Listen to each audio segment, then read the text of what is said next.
The red and blue lights exploded in my rearview mirror like a warning I should have seen coming. I eased the car to the shoulder, heart already hammering. Amelia's hand tightened on my thigh, her breathing shallow. "Lily, what did we do?" she whispered, voice cracking. "Nothing," I said, but my own pulse betrayed me. We'd only been holding hands at the light, kissing once when the traffic stopped. Innocent. Normal. But in this neighborhood, normal looked suspicious if you were two women. The officer approached, flashlight blinding. "License and registration." His tone was flat, but his eyes flicked to Amelia, then back to me, lingering on my hoodie, my short hair, the way I sat with one arm draped over the wheel. I handed over the documents without a word. He scanned them, frowned. "Step out of the vehicle, ma'am." I felt Amelia flinch. I squeezed her hand once hard, then opened the door. Outside, the night air was cool. The street empty except for us and the patrol car. Another officer joined him, younger, more nervous. "You know why we pulled you over?" the first one asked. I met his gaze. "Enlighten me." "You were engaging in inappropriate behavior at the intersection. Public display of affection that made other drivers uncomfortable." I almost laughed. "Kissing my girlfriend is illegal now?" His jaw tightened. "We received a call. Concerned citizen." Amelia's door opened. She stepped out, voice trembling but clear.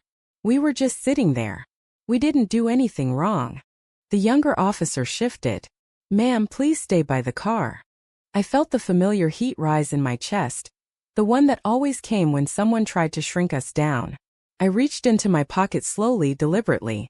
"I'm going to show you something." The first officer's hand moved to his belt. "Keep your hands where I can see them." I pulled out my badge, gold shield catching the light.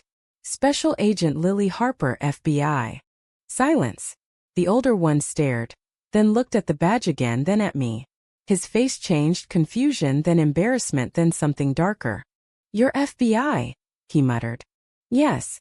And you just profiled me because I look like a lesbian in a hoodie. Good work." Amelia's eyes widened. She hadn't seen this side of me often. "I kept my work separate. Always." The younger officer stammered. "We didn't mean." "Save it." I cut him off. "You got a call from a concerned citizen." Funny how those calls always come when two women are together. They backed off quickly after that, muttering apologies, handing back my license. I watched their taillights disappear, then turned to Amelia. She was shaking. "Why didn't you tell me you'd do that?" she asked. "Because I didn't want to scare you." She looked away. "I'm already scared, Lily." I pulled her close, felt her heartbeat against mine. Inside, something twisted. I'd always told myself my job protected her. But tonight my badge had only made things worse. Back home, Amelia went straight to the bedroom. I stood in the kitchen, staring at the badge on the counter. It felt heavier than ever. She came out later, eyes red. "I can't do this anymore." My stomach dropped. "Do what?" "Live in fear. Every time you leave the house, I wonder if you'll come back. And now this cop's pulling us over because of who we are." "I can't breathe, Lily." I reached for her, but she stepped back. "I love you," I said. "I'm trying to keep us safe." "You keep secrets," she said. "You keep me in the dark about your cases, about the danger. And I keep pretending to my family that I'm single." The words hit like a slap. Her family. Devout, traditional, the kind who still sent her church bulletins every Sunday. They thought she was figuring things out. They had no idea about me. "I'm not asking you to come out to them," I said quietly. "But I want to," she whispered. "I want to be free. But every time I think about it, I see my mom's face. She'd never speak to me again." I swallowed. "So what do you want?" She looked at me, tears spilling. "I don't know. I just know I'm tired of hiding." That night, I lay awake while she slept beside me, her back turned. I thought about the badge, the gun in the safe, the cases that kept me away for weeks. I thought about how I'd chosen this life to make a difference, to protect people. But who was protecting us? The next morning, Amelia left early for work. She taught 3rd grade. Always came home smelling like crayons and hope. I watched her go, hoodie still on, feeling like I was losing her inch by inch. I went to the office. My supervisor, Agent Reyes, called me in. "Harper, we've got a new assignment. Deep cover. 6 months minimum." Organized crime ring in Chicago. You're perfect for it. Your profile fits. I stared at him. 6 months. Minimum. You in? I thought of Amelia's words. I thought of the cops' faces.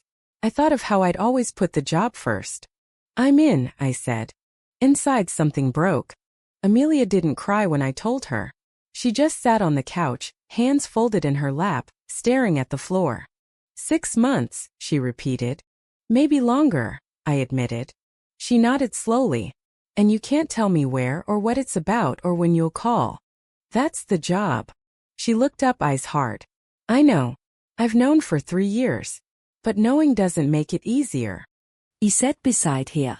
I don't want to lose you. You already are, she said softly. Every time you leave, a piece of us stays behind. I reached for her hand. She let me take it, but her fingers were cold. I'll come back, I promised. She didn't answer. That night we made love quietly, desperately, like it was the last time. Afterward she curled into me, whispering against my neck. I don't know if I can wait 6 months. I held her tighter. You don't have to. She pulled back. What does that mean? It means if you need to move on, I'll understand.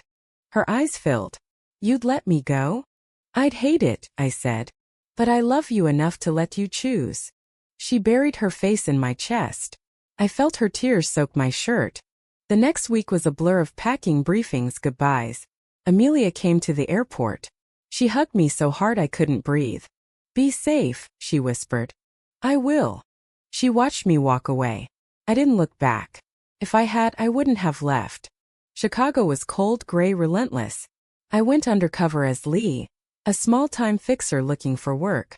I cut my hair shorter, wore the hoodie every day. Felt like armor. The job was brutal.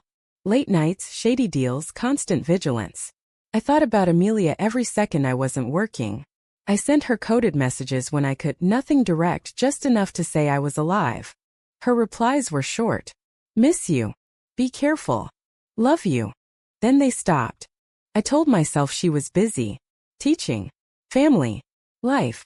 But deep down I knew. 3 months in I got a call from Reyes. Harper, we need to pull you out early. Situation changed. I froze. What happened? Nothing on your end. But your girlfriend, Amelia, she's engaged. The world tilted. Engaged. I repeated, voice hollow. To a guy. Family friend. Announcement was last week. I sat down hard on the motel bed. She didn't tell me. She didn't have to, Reyes said. We monitor contacts. Standard procedure. I hung up. Stared at the wall. Engaged. I thought of her face when she said she was tired of hiding. I thought of her family's pressure, the church, the expectations. I thought of how I'd left her alone for 6 months. I didn't blame her. I blamed myself. I finished the case. Got the arrest. Came home. Amelia wasn't at the airport. I took a cab to our apartment. The key still worked. She was there, sitting on the couch, ring on her finger. She looked up. You're back. Yeah. Silence stretched. I'm sorry, she said. I nodded. I know. She stood. I didn't know how to tell you. You didn't have to, I said, echoing Reyes. I saw the ring. Tears spilled down her cheeks. I tried to wait. I really did. But my mom, she got sick. Cancer. She kept saying she just wanted to see me settled. Happy. With a family. I felt something crack inside. And this makes her happy. It makes her feel safe, Amelia said. She doesn't know about us. She never will. I looked at her. Really looked. She was thinner. Tired. But still beautiful. Do you love him? I asked. She hesitated. I care about him. That's not the same. I know. I stepped closer. Do you still love me? She closed her eyes. Always. Then why? Because I'm weak, she whispered. Because I couldn't fight them anymore. I reached out, touched her cheek. She leaned into my hand. I don't want to lose you, I said. You already did, she replied. The day you chose the badge over us. The words cut deep. I dropped my hand.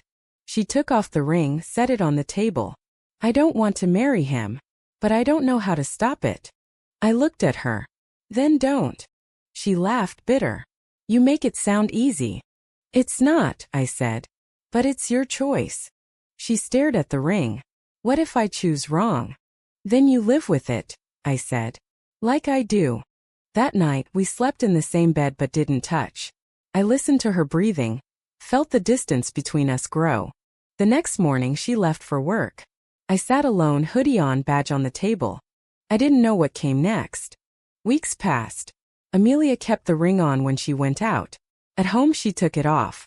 We lived in a strange limbo, together but not. I went back to work. Desk duty. Paperwork. Punishment for coming back early. Reyes didn't say it, but I felt it.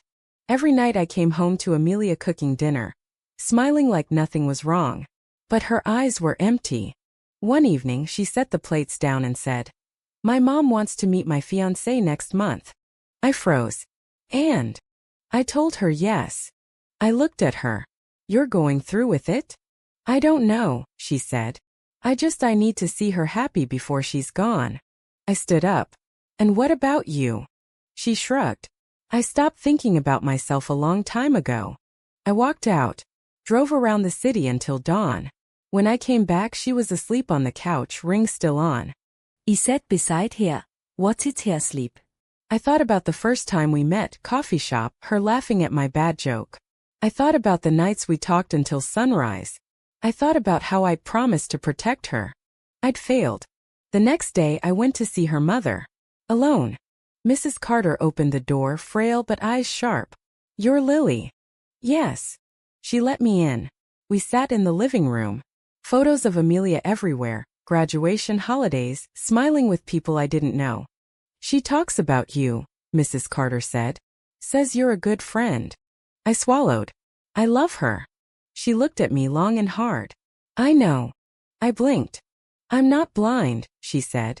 "I see how she looks when she says your name. But I also see how she's suffering." "She's suffering because she's hiding," I said. "She's suffering because she loves you," Mrs. Carter replied. "And she thinks she has to choose." I felt tears burn. "She doesn't." "But she does," she said gently. I'm dying, Lily. I want to see her settled, safe, with someone who won't disappear for months. I stared her. I disappear because I protect people. "And who protects her?" she asked. I had no answer. I left, drove to the river, sat on the bank until dark. When I got home, Amelia was waiting. "You went to see my mom," she said. "Yeah." She nodded. "She told me." I waited. "She said you love me." Ido. Amelia took off the ring, placed it in my hand. "I can't marry him," she said. I tried. I really tried. I closed my fingers around the ring. "Then don't." She looked at me, eyes shining. "But I can't live like this either. Waiting for you to come home. Wondering if you will." I pulled her close. "I'll quit." She laughed, surprised. "You can't." "I can." "You'd hate it." "I'd hate losing you more." She searched my face. "You mean it?" "Yes." We kissed. Slow. Deep. Like coming home. But inside I knew it wasn't that simple. The next week I put in my papers. Reyes fought it. "You're one of the best, Harper." "I know," I said. "But I need to be better for someone else." He signed it. Amelia told her mother. The conversation was ugly. Tears. Shouting. Mrs. Carter said she couldn't accept it. Amelia said she couldn't live a lie anymore. Mrs. Carter hung up. Amelia cried for days. I held her. Told her it would be okay. But I wasn't sure. Months passed. Amelia's mother refused to speak to her. Amelia went to work, came home, tried to smile. But the light in her eyes was dimming. I took a private security job. Good money. No travel. I was home every night. We tried to rebuild. Date nights. Cooking together. Small things. But the silence from her family was a wound that wouldn't heal. One evening she came home late. Eyes red. "My mom's in the hospital," she said. "She won't see me." I drove her there. Waited in the car while she went in. She came back crying. She said I killed her. I held her as she sobbed. That night she asked, "Was it worth it?" I didn't answer. The next day, I went to the hospital alone. Mrs. Carter was pale, hooked to machines. She looked at me. "You're here." "I'm here." She sighed. "I don't want to die hating her." "Then don't," I said. She closed her eyes. "Tell her I love her." I nodded. I told Amelia. She went back. They talked. Cried. Forgave. Mrs. Carter passed a week later. At the funeral, Amelia stood beside me. No ring. No hiding. People stared. Whispered. She held my hand tighter. Afterward, she said, "I'm done hiding." I kissed her forehead. Good. But the world wasn't done with us. A month later, I got a call. Old case. Witness protection. They needed me back. I looked at Amelia. She was reading on the couch, peaceful for the first time in months. I didn't take the call. I turned off my phone. She looked up. "Who was that?" "No one important." She smiled. Good. We moved to a new city. Smaller. Quieter. I opened a security firm. Small jobs. Local. Amelia taught again. Kids loved her. We bought a house. Planted a garden. Life felt almost normal. But I still wore the hoodie. Still checked my mirrors. And sometimes at night, Amelia would wake up crying, dreaming of her mother. I'd hold her until she slept again. One day she came home with a letter. From her brother. He said he was sorry. Said he wanted to meet me. Amelia cried again. Happy tears this time. We went to dinner. Awkward at first. Then easier. He hugged her. Hugged me. "Take care of her," he said. "I will," I promised. On the drive home, Amelia said, "I think we're going to be okay." I believed her. Years later, we sat on the porch of our house, watching the sunset. Amelia's hair was longer now. Mine still short. She leaned against me. "Do you ever regret it?" "Quitting?" I asked. "Everything." I thought about the batch. The cases. The nights alone. "No," I said. "I regret the time I wasted not choosing you sooner." She smiled. "I regret not choosing myself sooner." We sat in silence. Then she asked, "Do you think we did the right thing?" I looked at her. Really looked. The hoodie was hanging in the closet now. I didn't need armor anymore. "I think we did what we had to," I said. "And we paid the price." She nodded. Was it worth it? I took her hand. Every damn second. We watched the sky turn gold. Inside, I knew the answer wasn't simple. We'd lost people. We'd hurt each other. We'd fought battles no one else saw. But we were here. Together. And that was enough. Was it right to walk away from a life of service for love? Or was it selfish to choose one person over the greater good? You decide.